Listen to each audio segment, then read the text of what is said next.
नमस्कार, आप देख रहे हैं B9 न्यूज 24 की खास खबर। राष्ट्रीय पत्रकार सुरक्षा परिषद का हुआ महाअधिवेशन। भारत के 7 राज्यों से एकत्रित हुए पत्रकारों के हितों में राष्ट्रीय पत्रकार सुरक्षा परिषद कर रहा है कार्य। बता दें, लखनऊ स्थित सहकारिता भवन सभागार वहीं राष्ट्रीय पत्रकार सुरक्षा परिषद के राष्ट्रीय अध्यक्ष देवेंद्र कुमार मिश्रा की अध्यक्षता में विधानसभा रोड में बने सहकारिता भवन सभागार में पत्रकारों के हित पर तमाम चर्चाएं की गईं। महाअधिवेशन में भारत देश के 7 राज्यों से अलग अलग जनपद व टीवी चैनल अखबार के पत्रकारों ने सहभागिता निभाई। वहीं पत्रकारों ने राष्ट्रीय अध्यक्ष देवेंद्र मिश्रा जी का किया भव्य स्वागत। कार्यक्रम के मुख्य अतिथि के रूप में रहे उत्तर प्रदेश के उप मुख्यमंत्री ब्रजेश पाठक जी ने राष्ट्रीय पत्रकार सुरक्षा परिषद के राष्ट्रीय अध्यक्ष देवेंद्र कुमार मिश्रा जी को आश्वस्त किया और कहा कि किसी भी पत्रकार की मामले को डिनाई नहीं किया जाएगा। हर एक पत्रकार की समस्या को गंभीरता से लिया जाएगा और शासन प्रशासन पर पत्रकारों का सहयोग करने की बात कही। वहीं मौजूद उच्च शिक्षा परिषद की राज्य मंत्री रजनी तिवारी ने भी मंच में संबोधन करते हुए कहा कि पत्रकारों का उत्पीड़न बर्दाश्त नहीं किया जाएगा। जिस तरीके से देश के चौथे स्तंभ का दायित्व निभाने वाले पत्रकार समर्पित होकर खबरों का आदान प्रदान करते हैं, इस तरह पत्रकारों की समस्या पर शासन व प्रशासन को सहयोग करना चाहिए। वहीं शिक्षा मंत्री ने कहा, पत्रकार सुरक्षा बिल लागू करने में सहयोग करने की बात कही है। मौके पर राष्ट्रीय पत्रकार सुरक्षा परिषद के मंच पर प्रदेश के राज्य कारागार मंत्री श्री राही जी ने भी मौजूद रहे और वहीं मंच पर उन्होंने संबोधन करते हुए पत्रकारों के हित में बात की और अराजकता करने वाले पत्रकारों को मंच के माध्यम से जागरूक करने का भी प्रयास किया। उत्तर प्रदेश सहित अन्य और 6 राज्यों से आए हुए पत्रकारों के जिला अध्यक्षों सहित मंच में शील्ड और फटका दे करके पत्रकारों को सम्मानित किया गया। वहीं पत्रकारों में भारी उत्साह देखने को मिला। मंच पर राष्ट्रीय पत्रकार सुरक्षा परिषद के राष्ट्रीय अध्यक्ष देवेंद्र कुमार मिश्रा जी ने पत्रकारों में जोश भरते हुए कहा, हर पत्रकारों के उत्पीड़न को संगठन कतई बर्दाश्त नहीं करेगा। यह पत्रकार चाहे संगठन का सदस्य हो या ना हो, अगर वह पत्रकार है तो संगठन हर तरह से सहयोग करेगा। वहीं राष्ट्रीय अध्यक्ष देवेंद्र मिश्रा जी ने कहा, पत्रकार सुरक्षा बिल लागू करने के लिए अगर सड़कों पर भी उतरकर धरना प्रदर्शन करना पड़ा तो किया जाएगा, लेकिन पत्रकार सुरक्षा बिल लागू होना अत्यंत आवश्यक है। यह बात सुनने के बाद भारत के 7 राज्यों से आए हुए पत्रकारों ने ऐसे संगठन में जुड़ने पर अपने आप को सौभाग्यशाली माना। और वहीं जनपद फतेहपुर के जिला सचिव अभिषेक दीक्षित ने अपने संबोधन में कहा कि पत्रकार को चौथा स्तंभ कहा जाता है, पर दुर्भाग्य है कि संविधान में इस चौथे स्तंभ का उल्लेख नहीं किया गया। वहीं इस मौके पर सभागार में भारत के 7 राज्यों से लगभग 2000 से अधिक पत्रकारों ने सहभागिता निभाई। देखें खास खबर B9 न्यूज 24 के साथ।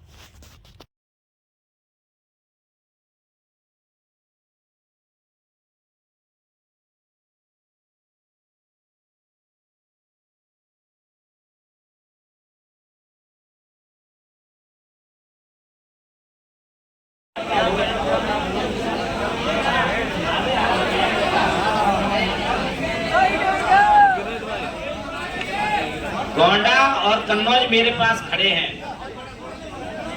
उस पावन धरा से हूँ और मैं अपने आप को सौभाग्यशाली मानता हूँ कि मुझे पत्रकारिता करने का अवसर मिला। अब हम लोग बात करते हैं आज के, जैसे कि अपर्णा जी की बात हम लोगों ने सुनी, कई गणमान्य व्यक्तियों ने बात कही, तो मैं अपनी बात शुरू करना चाहता हूँ कि लोकतंत्र को चौथा स्तंभ कहा जाता है। चौथा स्तंभ कथित रूप से, ये कहीं लिखा हुआ नहीं है। न्यायपालिका, विधायिका, कार्यपालिका, इनके पीछे संविधान का सपोर्ट है, समर्थन है, लेकिन कथित रूप से हम लोग चौथा स्तंभ है, लॉ स्तंभ कहते हैं। भारतीय प्रजातंत्र के 4 स्तंभ कहे जाते हैं, जिसमें चौथा, लेकिन आज ये दरकने लगा है। कहीं ना कहीं ये दरकने लगा है। इसे संभाले जाने की जरूरत है।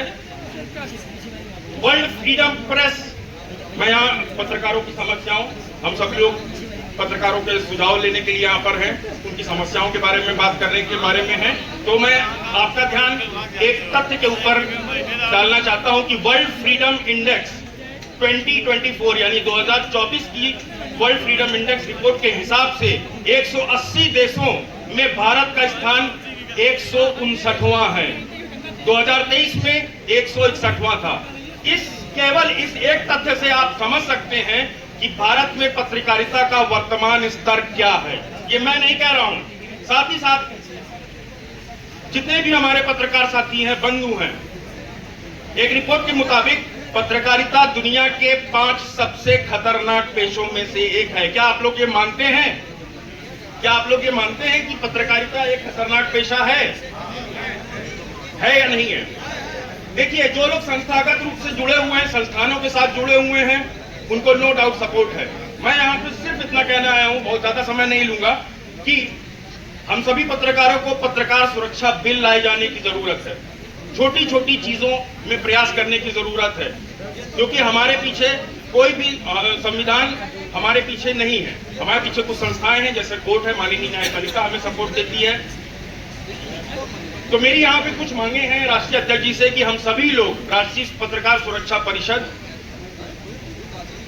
एक साथ देशव्यापी प्रदर्शन करें, कुछ मांगों के लिए, कुछ सुविधाएं, कुछ अधिकारों के लिए, जैसे कि टोल टैक्स से हमें छूट मिले, हमारे घर वालों का और हमारा बीमा हो, क्योंकि हम सबसे खतरनाक पेशे में हैं दुनिया के, और साथ ही साथ जिस प्रकार से वकीलों को, नए नए वकीलों को कुछ मानदेय दिया जाता है, उसी प्रकार से जो व्यक्तिगत पत्रकार हैं, जो छोटे पत्रकार हैं, छोटे पत्रकार कोई छोटा बड़ा नहीं होता, लेकिन जो व्यक्तिगत रूप से करते हैं, जब स्वयं का अखबार पत्रिका निकालते हैं, उन्हें कुछ मानदेय दिया जाए। ये कुछ सुझाव थे मेरे, और इन्हीं सुझावों के साथ मैं अपनी बात यहाँ पे समाप्त करता हूँ। जय हिंद, जय भारत।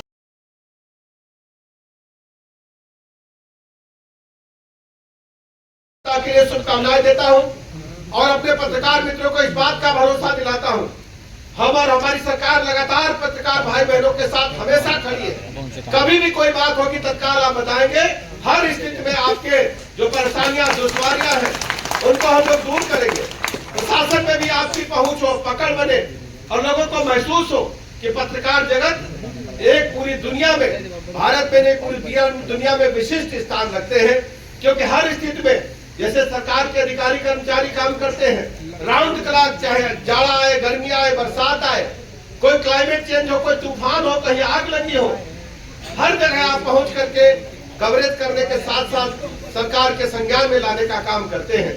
मैं बहुत बहुत बधाइयां देता हूं, शुभकामनाएं देता हूं कार्यक्रम की सफलता के लिए, और अपनी तरफ से आपको भरोसा दिलाता हूं हम लोग हमेशा कंधे से कंधा मिलाकर आपके साथ काम करेंगे। मैं बहुत बहुत धन्यवाद देते हुए आपने मुझे बुलाया, मिलने मिलाने का अवसर प्रदान किया, बहुत बहुत धन्यवाद। लेकिन एक चीज मैं यहाँ पे कहना चाहूंगा, हर आदमी जब सुबह अखबार लेके आता है, अपने घर में पढ़ता है सुबह, तो उसको भी चाहिए होता है कि सच्ची खबरें अखबार में छपे, हम अच्छी चीजों की जानकारी हो। आजकल आप देख रहे हैं सोशल मीडिया पे, आपने देखा किस तरीके से कई लोगों ने कुंभ के बारे में किस तरीके से गलत गलत चीजें कही। आपका दायित्व है कि सही चीजें समाज के सामने आनी चाहिए। आप गलत को छापो, जरूर छापो, क्यों, लेकिन एक चीज मैं यहाँ पे कहना चाहूंगा, हर आदमी जब सुबह अखबार लेके आता है, अपने घर में पढ़ता है सुबह, तो उसको भी चाहिए होता है कि सच्ची खबरें अखबार में छपे, हम अच्छी चीजों की जानकारी हो। आजकल आप देख रहे हैं सोशल मीडिया पे, आपने देखा किस तरीके से कई लोगों ने कुंभ के बारे में किस तरीके से गलत गलत चीजें कही। आपका दायित्व है कि सही चीजें समाज के सामने आनी चाहिए। आप गलत को छापो, जरूर छापो। और दिव्य कार्यक्रम में राष्ट्रीय अध्यक्ष श्री देवेंद्र मिश्रा जी संचालन कर रहे हैं। बहुत ही अच्छा पवन गांधी जी अवधेश गुप्ता जी, अनिल जी और मंच पे और सामने बैठे सभी हमारे वरिष्ठ पत्रकार साथियों। पत्रकार चौथा स्तंभ कहा जाता है, एक सजग प्रहरी है। समाज के उत्थान के लिए वो काम करता है, निरंतर काम करते हुए देश की सेवा, प्रदेश की सेवा वो करता रहता है। चाहे किसी के भी कार्य हो, कार्य करने के लिए प्रेरित करना हो, वो भी पत्रकार करता है। और कैसे कार्य किया जाए उसको समझाने का भी वो काम करता है, चाहे प्रेरणा देने का हो, चाहे अच्छा काम करने के लिए प्रेरित करना हो, चाहे मौके पे सजग करना हो। इन सब कामों को अगर कोई करता है तो हमारे पत्रकार करते हैं, चौथा स्तंभ करता है। इसके लिए मैं आप सबको बहुत बहुत बधाइयां देना चाहूंगी, हृदय से धन्यवाद देना चाहूंगी।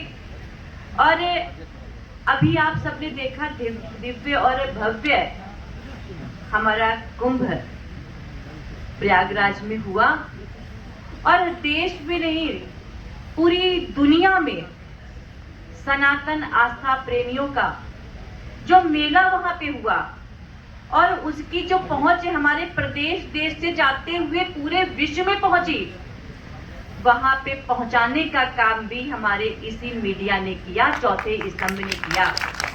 मैं आपको बहुत धन्यवाद देना चाहूंगी। किस किस काम के लिए आपको धन्यवाद दूं? हम सब जब अपना काम करते हैं, चाहे सरकार हो चाहे कोई भी संस्था हो, उस कार्य को भी आप पहुंचाने का काम करते हैं, क्योंकि पत्रकार अनुशासित होते हैं और बहुत जिम्मेदारी के साथ वो अपने कार्य को करते हैं। निर्भीक होकर के, निडर होकर के अपनी जिम्मेदारी का निर्वहन वो बहुत अच्छे ढंग से करते रहते हैं। और आज इसी जिम्मेदारी के साथ में आपने अलग अलग जगह से आकर के इस कार्यक्रम की भव्यता को बढ़ाने का काम किया है। और जैसा कि आपको पता होगा, आजकल हम लोगों का सदन चल रहा है, विधानसभा चल रही है, तो वहां भी हमको समय पे पहुंचना है। लेकिन आप लोगों के बीच में आने का हमारा भी मन था कि आप लोगों से मुलाकात करें, तो हम आप लोगों से इजाजत लेकर के हम जल्दी निकलना चाहेंगे। लेकिन बातें तो बहुत सारी करनी है आपसे, बाद में बैठेंगे आपके सबके साथ में। कुछ हमको पत्र भी दिए गए हैं, उनको भी हम देखेंगे, जहां पे जो कार्रवाई करनी होगी उसको करवाने का काम करेंगे। हम आप सब मिलकर के प्रदेश के उत्थान के लिए, देश के उत्थान के लिए, देश के कल्याण के लिए हम सब मिलकर के काम करेंगे। हमारे यशस्वी प्रधानमंत्री जी कहते हैं 2047 में हमारा देश विकसित बनेगा। उसको विकसित करने के लिए, समृद्ध करने के लिए हम सब मिलकर के जब कदम आगे बढ़ाएंगे, तभी यशस्वी प्रधानमंत्री जी का जो सपना है वो साकार होगा। आप सबको ढेर सारा धन्यवाद देते हुए, बधाई देते हुए मैं अपनी वाणी को विराम दूंगी। बहुत बहुत धन्यवाद। का स्तर गिरता है, वहाँ हमारी और हमारे संपादक भाइयों की या हमारे पत्रकार भाइयों की बहुत बड़ी कमियां हैं, और उसके जिम्मेदार हम हैं। आज जो पत्रकार साथी हमारे उत्पीड़न का शिकार हो रहे हैं, उनके साथ घटनाएं घट रही हैं, तो उसमें कहीं न कहीं हमारे एक पत्रकार साथी का ही हाथ रहता है। अब चाहे जो बड़ी घटनाएं हो या छोटी घटनाएं हो, चाहे जिस घटनाओं से देखिए कि पत्रकार ही हमारा भाई हमको गिराने के लिए प्रयास करेगा। क्यों?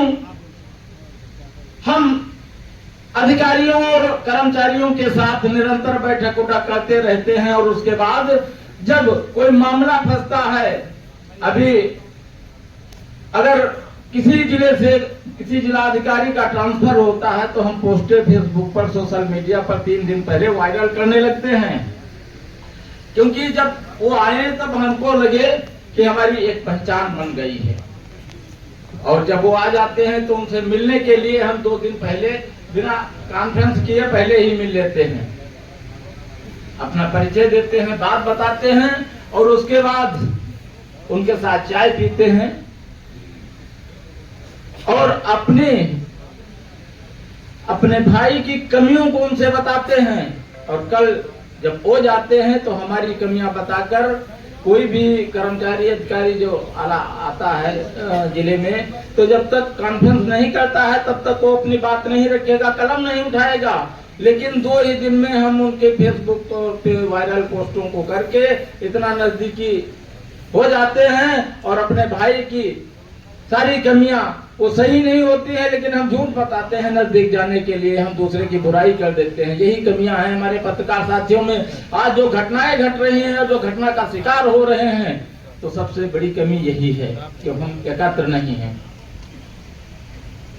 पत्रकार विरोधी ताकतें बहुत बढ़ गई हैं और हम एकत्र नहीं रहेंगे तो घटनाएं आप देख ही रहे हैं कि अभी 17 में विक्रम जोशी की हत्या कर दी गई।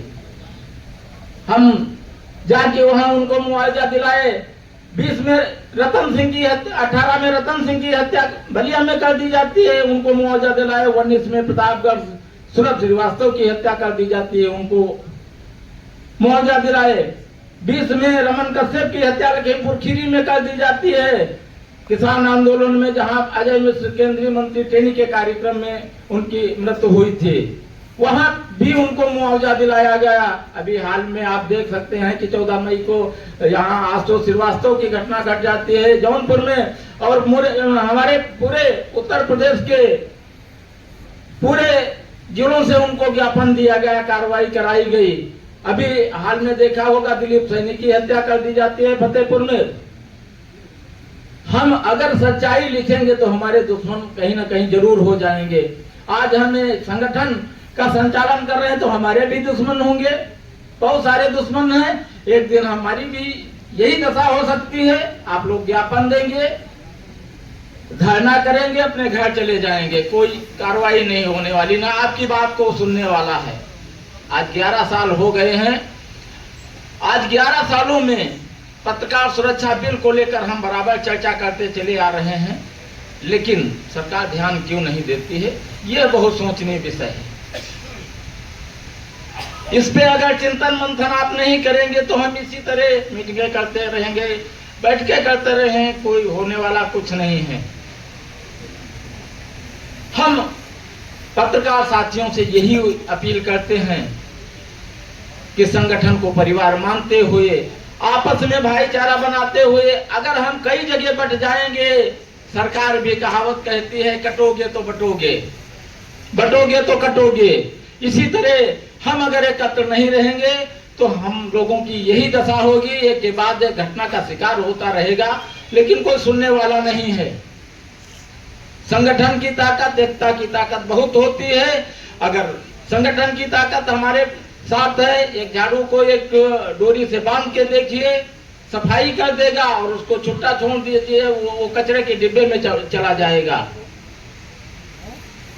एक कहावत कही गई है कि एक टिटोरी जो अपने अंडे रखती है और समुद्र बहा ले जाता है, तो वो एक चोट पानी इधर से ले जाती है, उधर से बालू लाती है, क्या उसके बस की बात थी? वो कभी जीवन में नहीं कुछ कर सकती थी। उसकी इस मेहनत को देखते हुए सारे पक्षियों ने एक बैठक की, और बैठक में अध्यक्षता गरुण जी को दी गई, और गरुण जी ने अध्यक्षता किया और कहा कि सभी लोग एक एक चोट पानी भरिए, एक एक चोट पानी भरिए। और जब गरुड़ जी ने एक चोट पानी भरा तो 4 योजन समुद्र सूख जाता है। अगर 4 योजन तो 100 योजन का समुद्र 25 चोंच में वो भर लेते, तो उनकी एकता की ताकत रही तो आज कामयाब है। लेकिन हम आप कामयाब क्यों नहीं होते हैं? अभी मुकेश चंद्राकर की हत्या कर दी गई बीजापुर, तो ऐसा क्या है जो हम आप एकत्र नहीं रह सकते हैं? हम तो इस संगठन को इसीलिए बनाया है, आप लोगों की सुरक्षा के लिए। मैं तो राष्ट्रीय अध्यक्ष थोड़ी देर के लिए हूं, उससे पहले आपका भाई हूं, और मैं ये वादा करता हूं अगर आप लोग हमारा समर्थन करेंगे, संगठन को मजबूत करेंगे, तो हम यहां से लेकर और सुप्रीम कोर्ट तक पत्रकार सुरक्षा बिल लागू कराने का पूरा प्रयास करूंगा, जिसे लोकतंत्र का चौथा स्तंभ कहा जाता है, वही आज खतरे से खाली नहीं है। आए दिन पत्रकारों के साथ घटनाएं घटती रहती हैं। किसी को मार दिया जाता है, किसी को जला दिया जाता है, किसी की हत्या कर दी जाती है। और अगर कोई पत्रकार भाई हमारा इन घटनाओं से बच जाता है तो उस पे